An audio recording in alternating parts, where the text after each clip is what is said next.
Hello everyone and welcome back to Stephen King Month 3, and today we're checking in at the Dolphin Hotel in New York for the luxurious and infamous 1408.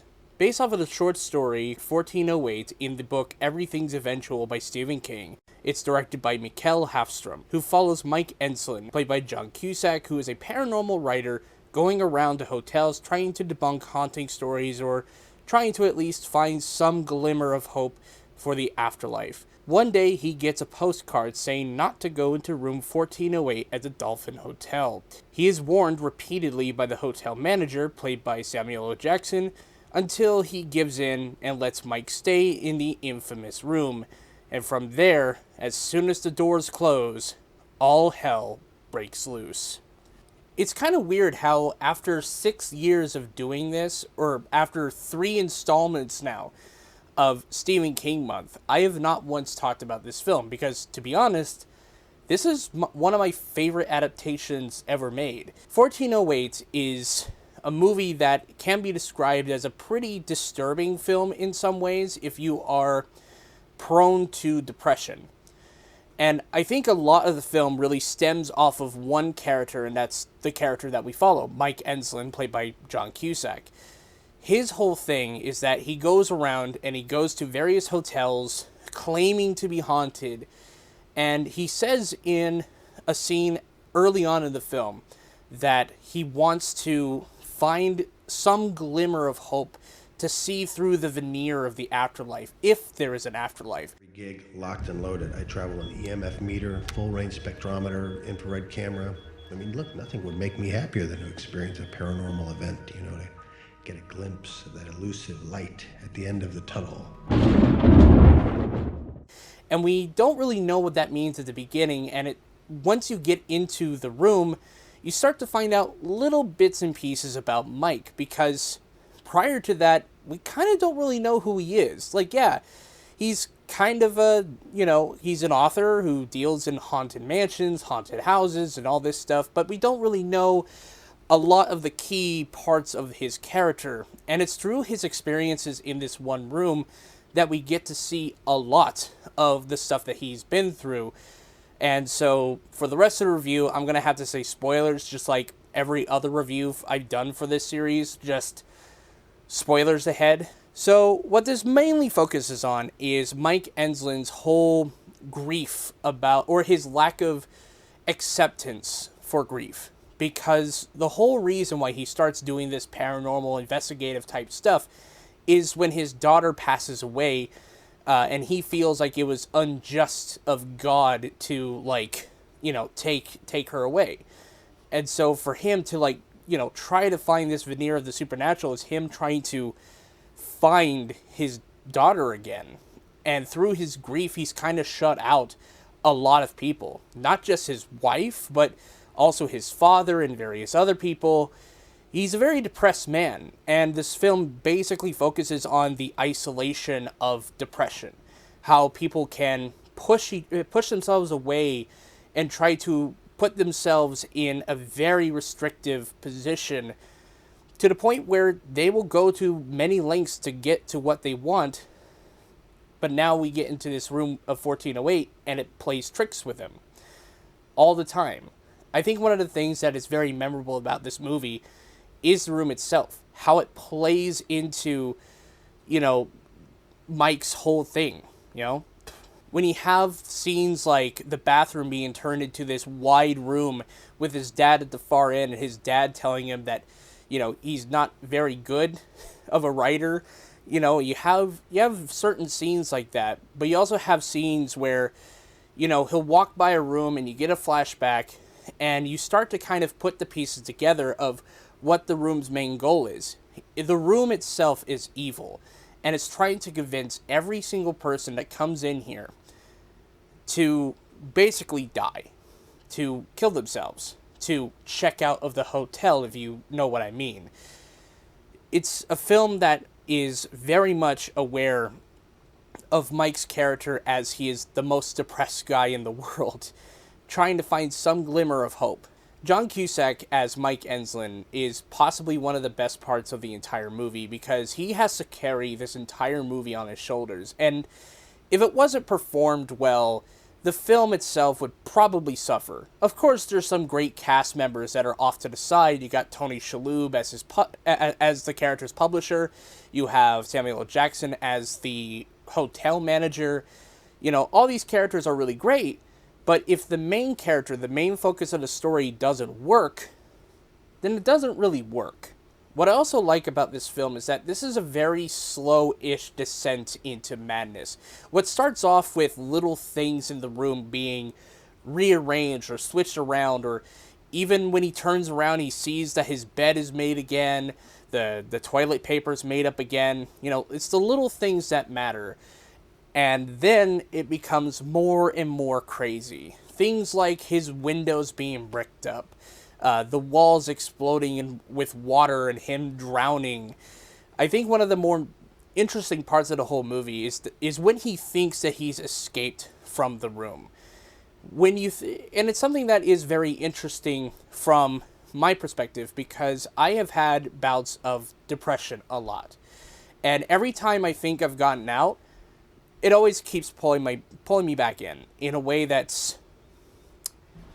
feels like I'm going mad, you know? And I feel like this movie very much represents that in that scene where he's thought to have been, you know, brought back, but then the walls around him in the mail station towards the end get torn down and he's still in the room of 1408. It's actually pretty depressing, to be honest. Now, one of the big things with this movie is the ending, or should I say endings. There are two variations of both endings. There are four endings, technically, so we'll just start with the theatrical one. And what happens is that once he survives, he heads back home to try to pack up his stuff in California. And he goes through his personal belongings that were kind of like smoke logged, and he finds the tape recorder that had been in the hotel room. One of the things that makes this particular ending my favorite is the fact that at the beginning towards the beginning of his whole excursion at the Dolphin Hotel, the hotel manager says that the electronics don't really seem to work inside of the hotel room. And with the reveal that the tape recorder actually recorded something is actually kind of interesting. And what is recorded is the most important part. Because you see, after learning all the stuff that he's been through and seeing what he actually has evidence of the fact that he actually went through this stuff. He actually has the evidence that he wants to have from the many times he's had to do these hotel encounters. And it's a much more private moment in this version of the ending, because he gets to keep it to himself and no one really knows about it. And then we get to the second variation of this, where it's the same scenario. He still survives. They still go back home to pack up his things in California. But this time, the ex-wife or the wife, or I'm still confused as to whether or not they divorced. Basically, she actually hears the conversation. And because she thought that he was kind of crazy, that his experiences didn't happen, the experience is actually now a shared experience. Now, personally, I kind of like both of this ending. I like a little bit of each of them. I like the first variation of this ending where Mike survives and he keeps it to himself. I kind of like that. But I can also understand the other ending as well. It's a nice ending. Now, the other ending involves Mike Enslin dying instead of surviving the fire in the Dolphin Hotel, and this gives birth to two new alternate endings. So how this turns out is that in the first ending, the theatrical ending, Mike Enslin dies in the hotel fire that he causes, leading him to be buried in a cemetery with his former wife, grieving over his grave. The hotel manager comes out and says, hey, here's Mike Enslin's things, and he gets shooed off by Tony Shalhoub, only to be jump scared inside of his car by a burnt John Cusack.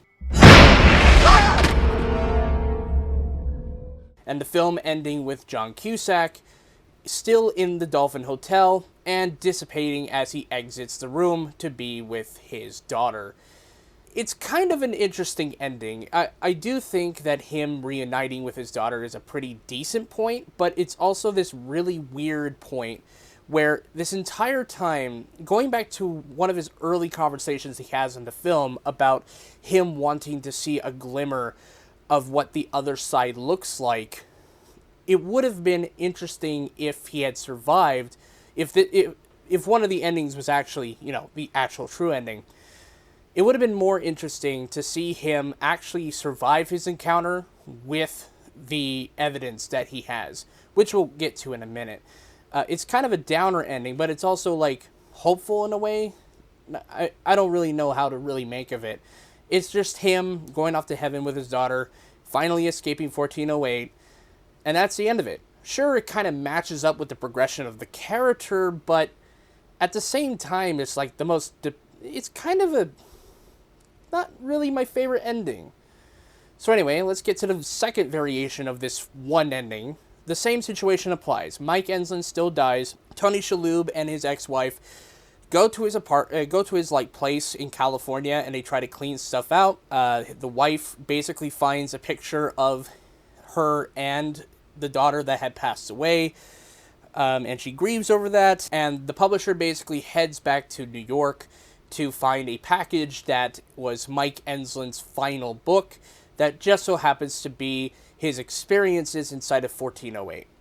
Personally, this ending doesn't quite make much sense either, because Mike would have still had to have been alive to have sent that, but then you could say that him escaping from 1408 somehow, him finishing the manuscript, he gets to send it off to New York.